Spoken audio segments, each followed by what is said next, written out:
Bayangkan kamu berjalan sendirian di lorong hotel tua di pusat kota Los Angeles. Lampu-lampu berkedip, suara air menetes dari langit-langit, dan ada perasaan mencekam bahwa kamu sedang diawasi. Sekarang bayangkan kamu sedang melihat rekaman CCTV yang memperlihatkan seorang wanita muda yang sedang panik bersembunyi di sudut lift, membuat gerakan aneh seolah berbicara dengan sesuatu yang tidak terlihat. Beberapa hari kemudian, dia ditemukan mengambang di tangki air hotel tanpa penjelasan yang masuk akal. Ini bukan film horor. Ini kisah nyata Elisa Lam, misteri yang mengguncang dunia. Apa yang sebenarnya terjadi di Hotel Cecil? Apakah ini tragedi, pembunuhan, atau sesuatu yang jauh lebih gelap? Dengarkan ini sampai akhir, karena cerita ini akan mengubah cara kamu memandang hotel tempat kamu menginap. Elisa Lam adalah seorang mahasiswi berusia 21 tahun dari Vancouver, Kanada. Ia adalah keturunan imigran Tionghoa yang dikenal cerdas, kreatif, dan penuh semangat. Pada Januari 2013, dia memulai perjalanan solo melintasi pantai barat Amerika Serikat.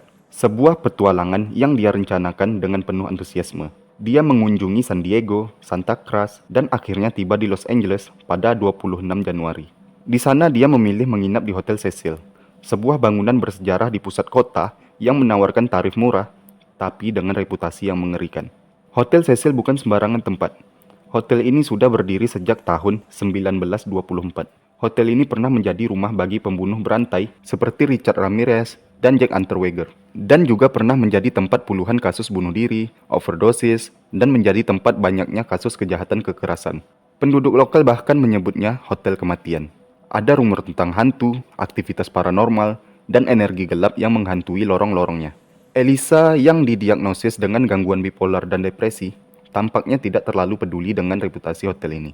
Dia rutin menghubungi keluarganya setiap hari, memposting foto-foto ceria di media sosialnya, dan menulis tentang petualangannya. Tapi pada tanggal 31 Januari 2013, komunikasi itu terhenti. Elisa menghilang tanpa jejak. Polisi, keluarga, dan media bingung. Tidak ada tanda-tanda perjuangan. Tidak ada saksi, tidak ada petunjuk, kecuali satu rekaman CCTV selama 4 menit yang menjadi viral di seluruh dunia. Rekaman itu menunjukkan Elisa di dalam lift Hotel Cecil, bertingkah aneh, panik, dan seolah dikejar sesuatu. Apa yang sebenarnya dia lihat? Siapa orang atau sesuatu yang ada bersamanya? Dan bagaimana dia berakhir di tempat yang tidak seharusnya dia capai? Mari kita urut kejadiannya dengan detail, karena setiap detik dalam kasus ini penuh misteri. Elisa tiba di Hotel Cecil pada 26 Januari 2013. Dan check-in di kamar bersama 2 tamu lain seperti kebanyakan backpacker. Awalnya semuanya tampak normal saja. Dia terlihat di lobi, mengobrol dengan staf, dan menjelajahi kota. Tapi setelah beberapa hari, rekan sekamarnya mengeluh tentang tingkah lakunya. Menurut laporan, Elisa sering berbicara sendiri, menulis catatan aneh di kertas, dan kadang-kadang meninggalkan pesan seperti pulang atau pergi di meja. Karena kelakuannya yang sangat aneh itu, akhirnya staf hotel memutuskan untuk memindahkannya ke kamar single pada 28 Januari untuk menghindari konflik. Pada tanggal 31 Januari, Elisa terlihat terakhir kali oleh seorang pegawai toko buku di dekat hotel, tempat dia membeli beberapa buku dan souvenir untuk keluarganya. Saksi mengatakan dia tampak ceria, tidak ada menunjukkan tanda-tanda dia lagi stres. Tapi malam itu, sesuatu berubah. Sekitar tengah malam, rekaman CCTV menangkap Elisa memasuki lift di salah satu lantai atas hotel. Inilah momen yang membuat kasus ini begitu terkenal dan begitu menyeramkan. Dalam rekaman itu, terlihat Elisa masuk ke lift dan menekan beberapa tombol. Tapi lift tidak bergerak. Dia menengok keluar pintu, seolah memeriksa lorong. Lalu dengan cepat mundur ke sudut lift seperti sedang bersembunyi. Gerakannya panik, tidak terkoordinasi. Dia menekan tombol lagi, berulang-ulang.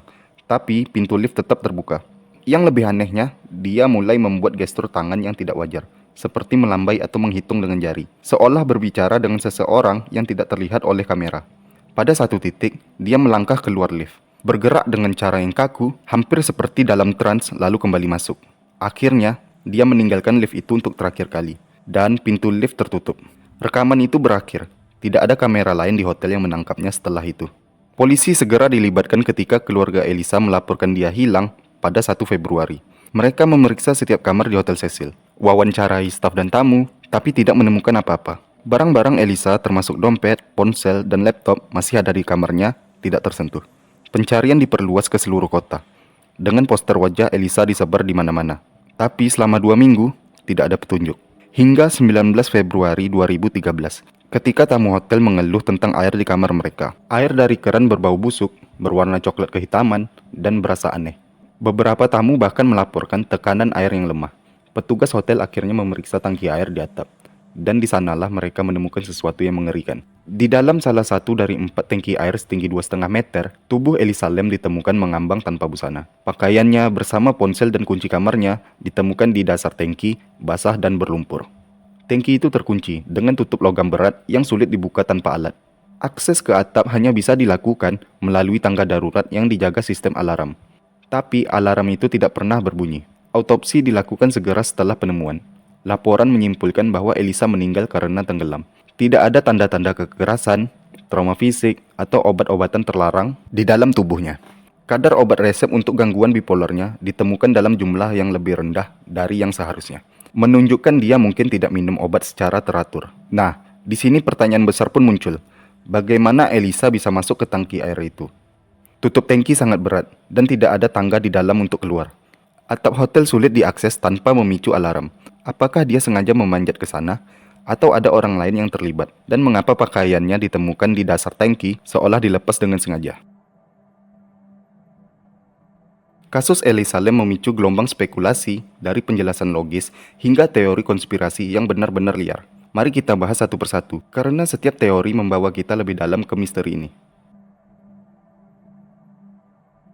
Teori resmi polisi adalah bahwa Elisa mengalami episode psikotik, atau bahasa umumnya, dia sedang berada di fase bingung berat akibat gangguan bipolarnya. Tanpa dosis obat yang cukup, dia mungkin berhalusinasi atau kehilangan kendali atas realitas. Dalam kondisi ini, dia bisa saja berkeliaran ke atap, memanjat tangki, melepas pakaiannya, dan tenggelam secara tidak sengaja.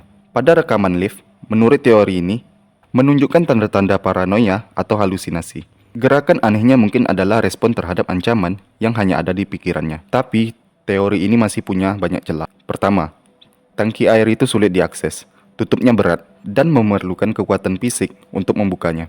Sedangkan Elisa, yang bertubuh kecil dan tidak mempunyai tubuh yang atletis, akan kesulitan melakukan ini sendirian, apalagi dalam kondisi mental yang kacau. Kedua, tidak ada tangga di dalam tangki air untuk keluar. Jadi, bagaimana dia bisa masuk tanpa meninggalkan jejak? Ketiga, alarm tangga darurat tidak berbunyi, yang berarti dia harus menemukan cara lain untuk pergi ke atap.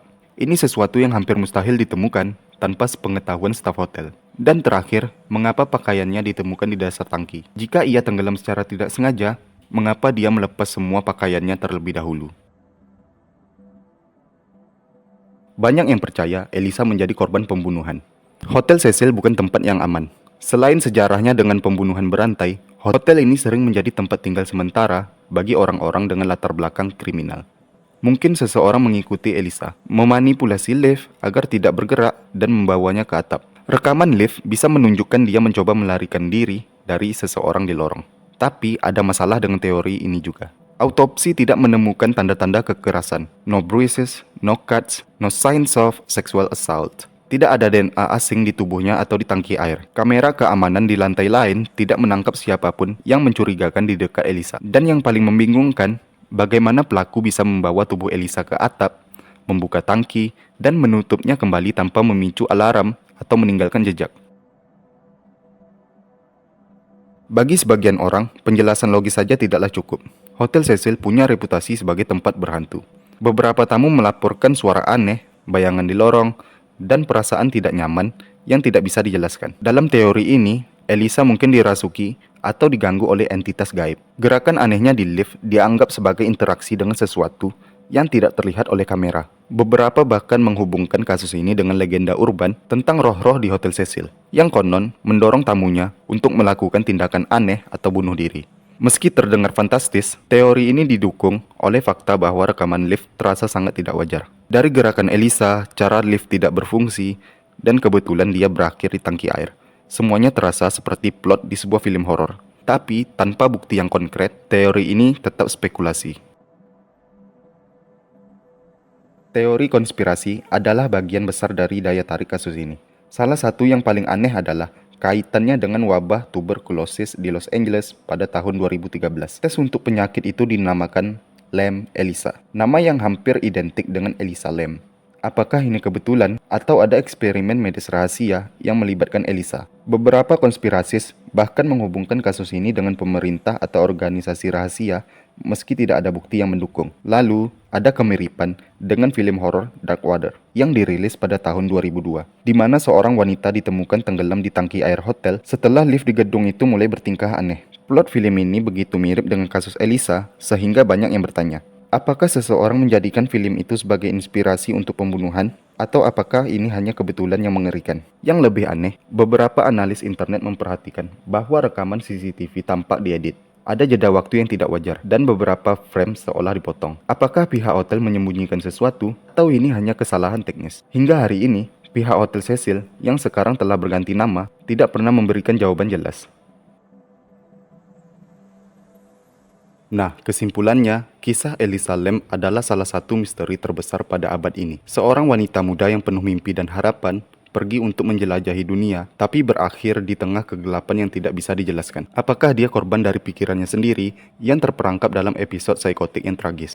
Apakah ada orang lain yang membawanya ke tangki air itu dan menyembunyikan jejak mereka dengan sempurna? Atau mungkinkah Hotel Cecil menyimpan rahasia yang tidak bisa dijelaskan secara logis?